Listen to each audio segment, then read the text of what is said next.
जब प्राण जाने बित्तिकै तालु फुटेर प्राण गयो भने चाहिँ त्यो मान्छे कहिले पनि नर्कमा पर्दैन। पटक्कै तालु फुटेर जानुपर्छ अरे। सबभन्दा धर्मार्थी व्यक्तिको तालु फुटेर जान्छ अरे। जोगीहरूको धर्मात्मा जोगीको तालु फुटेर जान्छ अरे। काम गर्न दुःखले जोगी भएको भोलिपल्ट भोकै बस्ने जोगी चाहिँ काम गर्न पछि दुःखले जोगी मागेर खानुपर्छ तिनीहरू चाहिँ तालु फुटेर जान्छ। आँखाबाट गयो आँखा हेरे हुन्छ अरे बाबु प्राण निस्क्यो भने। नाकबाट गयो भने नाक च्याप्प परे हुन्छ अरे। मुखबाट गयो भनेदेखि गरे हुन्छ अरे। अब दिशा पिसा बर्जु कोहीको कानबाट जान्छ सबभन्दा ठुलो आँखा ऊबाट तालुबाट दोस्रो आँखा त्यहाँबाट कान यो पनि आँसु आउँछ अलिकति फोरिने होइन त कानमा खानु उजेर फोरिनु हो दाँतमा पनि फोर्छ नि पछि यो हुन्छ। अब उद्धव गतिबाट जानेपछि नर्क जान्छ दिशा पिसाबाट प्राण गयो त्यो नर्कै त्यसले चाहिँ दक्षिणकै बाटो हिँड्नुपर्छ। हामीले यसरी बुझ्नुपर्छ। आँखा हेरे गरे पनि त्यो दक्षिणको बाटो जाँदैन पूर्व ढोकाबाट गए तालु फुटेर जाने पश्चिम ढोकाबाट गए। अब मुखबाट जाने शिवजीको नाउँ जप्या छ नि उत्तरबाट गए त्यो हिँडेर जानु पर्दैन विमानमा जस्तो प्लेन आएर उठाएर लिएर गएको हुन्छ। जति दक्षिणबाट जानु छ नि दक्षिणबाट जानेको कुरा हुन्छ सबै यो। अब कुनै व्यक्ति मर्दाखेरि यसो अनुहारमा हेर्दाखेरि यति धर्म गरेका छ है यसले भन्ने कुरो थाहा पाइन्छ भनेर तालु फुटेर गयो भने त त्यो त वैकुण्ठ सरासरी भइहाल्यो। आँखाबाट गयो भने आँखा हेरे हुन्छ। नाकबाट मुखबाट कानबाट गएकोमा कानबाट गयो भने कान फनक्क फर्किन्छ नरेदेखि तालु पटक्कै फुटेर जान्छ फुटेर जान्छ। रगत त आउँदै फुटिसकेपछि त चरक्क चर्किन्छ रगत त जाम भइहाल्छ चरक्क चर्केपछि गइहाल्छ नि। अब तालु पनि यस्तो हड्डी ल्याएर जोडिएको ठाउँ त तीन भाग हुँदछ बाजे अस्ति मैले उसमा केएमसीमा देखेँ। अब यो डल्लो भयो नि यो अनि यो अगाडि भाग होइन अगाडि भाग यसो हुँदो रहेछ अनि यहाँ अर्को भाग पछाडि भाग यस्तो गरे यहाँ आइसम्म आइपुगे हुँदो रहेछ अनि टाँगा मारेको हुँदो रहेछ हड्डी। यो चाहिँ के भएको त दाइ 6 महिनाको 1 वर्षको नानीको यसो यहाँ खिच किलो कुचिङ किलो हुन्छ नि बा। अनि यो चाहिँ के भएको दाइ भने यो आमाले सानोमा तेल लाउँदाखेरि यस्तो मारी ल्याएर अनि यहाँ ल्याएर यहाँबाट तेल छिर्या बाबुभित्र पनि त्यो बोर्डको कचर जस्तो घान्ना गुन्ड बारे बोकेर ल्याएर चाहिँ अनि खपे यो बाबु ल हेर यो मान्छेको टाउको भने त्यो लासको टाउको भने त्यो सबै के हाम्रो यो शरीरमा हुने जति सबै पार्ट पुरा जम्मै त्यहाँ छुट्टै अङ्ग छुट्टै यहाँदेखि माथि छुट्टै यहाँदेखि मुनिको छुट्टै अनि त्यो भित्र यो मृगौला कलेजु मुटु सबै छुट्टै के यो आँखा पाल यहाँ यो त आँखा त भित्रसम्म कहाँ हुँदो रहेछ यहाँ पाल यो खप्लाको राखे जस्तो यो यत्रो हुँदो रहेछ पाल अनि त्यो खप्प राखे मात्रै हुँदो रहेछ क्या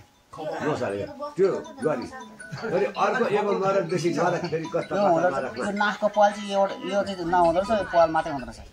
झन् दोबार नरकमा परिरहन्छन् नरकमा घुमिरहन्छन् त धर्म गर्नेहरू त पूर्व ढोकाबाट जान पाए दुःखै हुँदैन।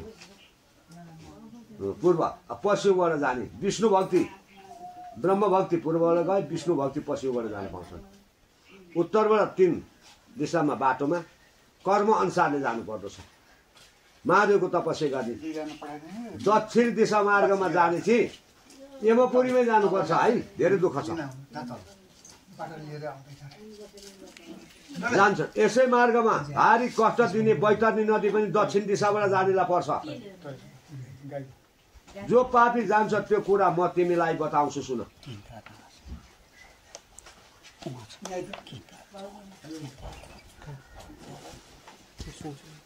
गाई मार्ने गौघाटी दक्षिण दिशाबाट जान्छ।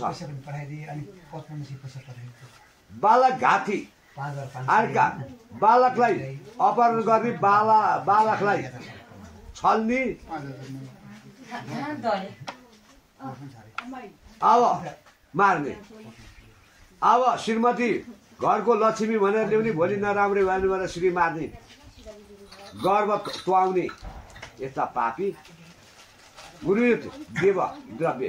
अब बाउको धन चोर्ने, बाउको र धन बाउले खुसीले दिए त बेग्लै भयो, बाउको जबरजस्ती लुट्ने, बाहुनको धन चोर्ने, गुरुको धन चोर्ने, द्रव्य दिज श्री हरण गर्ने, अर्काको सहने जबरजस्ती उठाउने, बालक अपहरण गरेर ल्याउने, ऋण लिएर फिर्ता नलिने र न्याय सा पहारण विश्वासघात गर्ने। अब तेजबहादुर बाहिर गएर बसेको छ कमाउनलाई, घरमा बालबच्चा छन्, यति पठाइदिउ न पैसा, फलानु मेरो घरमा बालबच्चालाई ल्याएर खान्छन् लगिदिए है भनेर ल्याएको छु, बिचमा खाने घरमा नदिने, नासो पचाइदिने, नासो पचाइदिने दोष। अब अर्काको दोष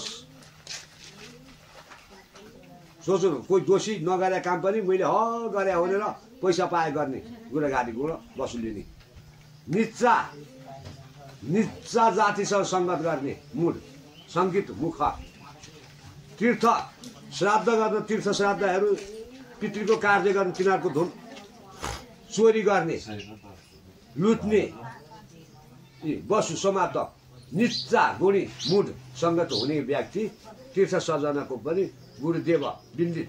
अब काशीमा गएर श्राद्ध गर्दा के यी गरे भइहाल्छ नि, काशी गएर जान्छन् भन्ने पूर्ण वेदान्त सीमा न्यास वेददुर कहिले नपढ्ने धर्मशास्त्रको कुरा नै, सुखीलाई दुःख दिने र दुःखीलाई देखेर सदा खुसी हुने हुने,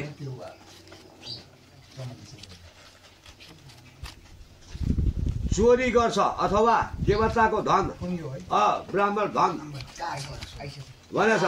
बुढीले